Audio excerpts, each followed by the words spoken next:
that Erik Spoelstra needing to reinvent himself.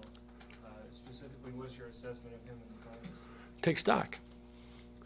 Take stock in what happened this year. Take stock in the last 4 years. Take stock in your offense. Take stock in your defense. You know, we were, you know, a top 5 defensive team. You know, he comes from a defensive family and background and tree, and so, you know, basically, I think we were down in the middle of the pack for most of the season. And, you know, I mean, if you want, you know, history, you know, shows you that anybody that's down that low very rarely ever wins a championship. So you got to do both.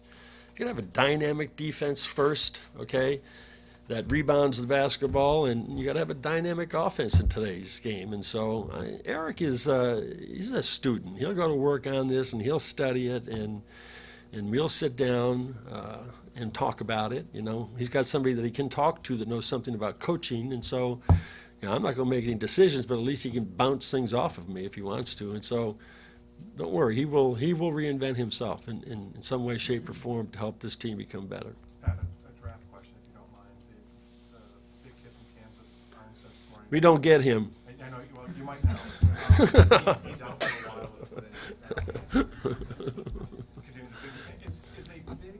Is a big too risky for team? Not asking about 26, just in general. Is a big too risky if you have a 1, 2, 3 pick in the draft? Is a big too risky right now, just given how they just aren't panning out? Well, I think it's not a big. I think an 18, just turned 19-year-old is risky as the top pick in the draft. I don't care who he is. I mean, unless it was LeBron or Kevin Garnett or Moses Malone. Give me a couple other names. Huh? Kobe. Unless there's about 4 guys in the history of the draft that came right out of high school or were that young that became superstars. And so, quite frankly, I wouldn't want to be in the lottery. I really wouldn't want to be, because it's a crapshoot. Now, there's a couple of guys every year that come out of the first round and they become great players, but I would much rather have a mature, you know, 25, 26, 27-year-old guy that, you know, might have been drafted first, didn't make it second round, and we pick him up, and he's, you know, he's developed. He's been through, you know, the mill. But because there is a draft and there is a lottery, and most of the kids are one-and-done kids, or maybe 2 years at the most, then you really don't know what you're going to get and how they're going to, how that's going to translate to the NBA. But to answer your question about bigs, when was the last time there was a great big? Anthony Davis is a power forward. You know, he's quite a talent. You know, so there's a few guys that have made it. But, you know, to find the 7-foot centers, the prototype center, I haven't seen one of those guys out there in a long time. Go back and look at games 6 and 7, okay? And we all have our days, man. You know, we do. You know, Mario, God bless him. We don't win a championship last year without, you know, game 6 and 7, you know, with his performance. We don't beat OKC in game, I think it was game 4 when LeBron went down with a cramp. Was it game 4? Yeah, and he made a 3, and then he made a drive. You know, he's a player, and we have great respect for Mario, and he had a tough, rough finals, okay?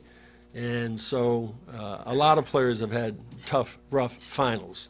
You know, go back and talk to Ginobili after last year's you know, playoffs, and so it's reason for him to get motivated, you know, and to get better. And so, you know, that's where we are with Mario. He's 6 years in the program. He's a starting point guard on 4 consecutive finals teams, and he has 2 world championships. He's got a pedigree, and so, but 2, he's going to have to take stock. He has to take stock in what happened, why it happened, study it, and come back better. You gave a good perspective of these 4 years. Do you think the players share that? Do you have any idea one way or the other? They will. I think they will. The message will get back to them. I think you leave them alone for 10 days, a week.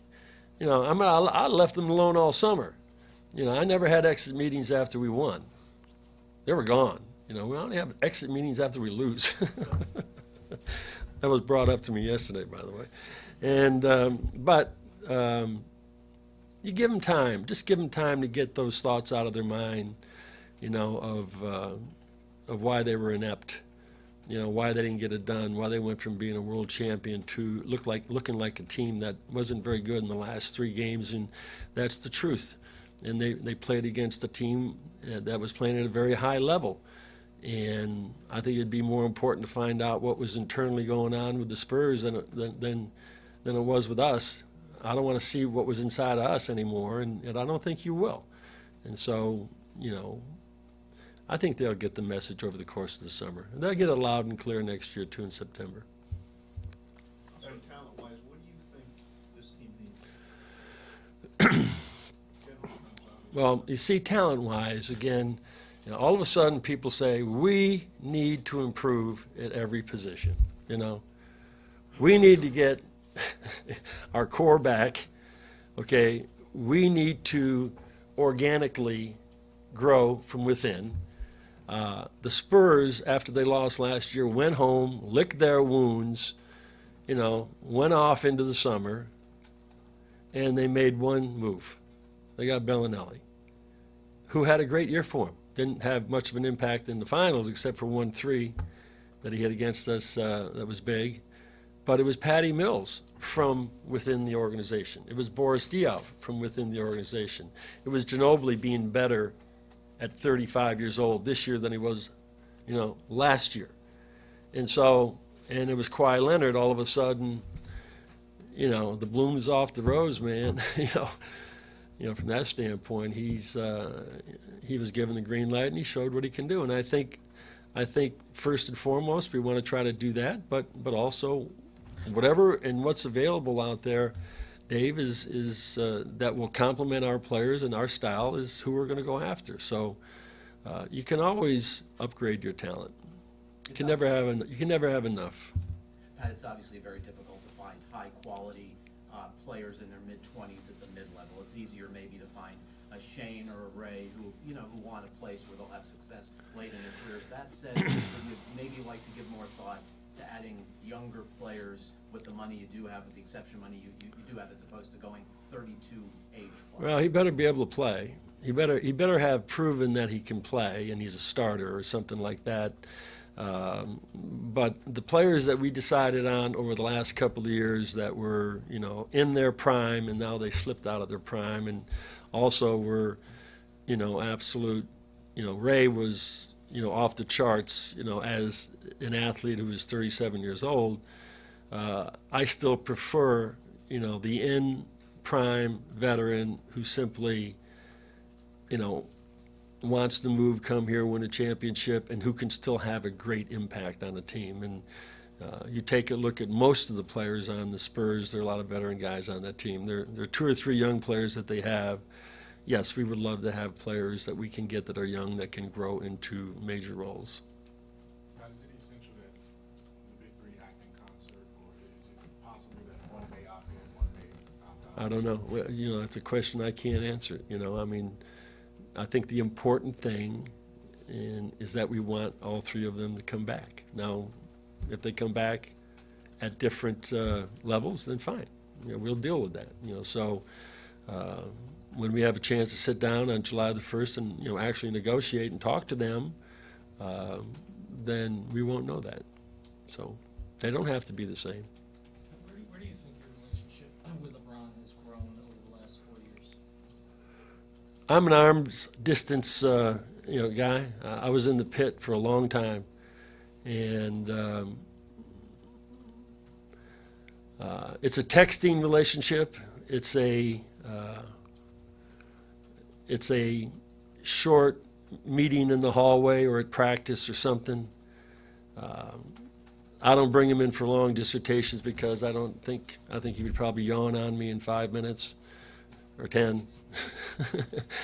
But I think it's born out of great respect. He knows I love him. He knows I respect him. And, I think one of the important things about having a relationship with your players as a coach and or as a president is you don't pander and you don't punish. And there's a fine line in between. And there's got to be a tension between what it is you want as an organization and what it is that players want. Players today are different. They're a little bit different in how they think and what they expect. But I've always felt that I've had a great relationship with LeBron and respect him very much as a great leader. Last 2 questions. Who was your exit meeting with It was a good one, but you know he was restless. He wanted to get out of town with his family and go just decompress. And so we talked about 2 or 3 things, but I didn't want to get into any real specifics, about the conversation that he and I had personally. We never really touched on free agency or any of that stuff. It was like, I appreciated the 4 years. I appreciated the effort that he put in his leadership. I appreciated, and we don't take for granted who he is, and I know how disappointed he was. He wasn't as dark as he was back in 2011. That was a whole nother meeting. And but I think he has a very healthy perspective about what it is that's in front of him and us. What's your degree of optimism that all of the big three will be back? Well, I'm an Irish guy that believes in big dreams, so I'm optimistic, until that's proven different. I just have a level of optimism that there isn't a better place for players to be.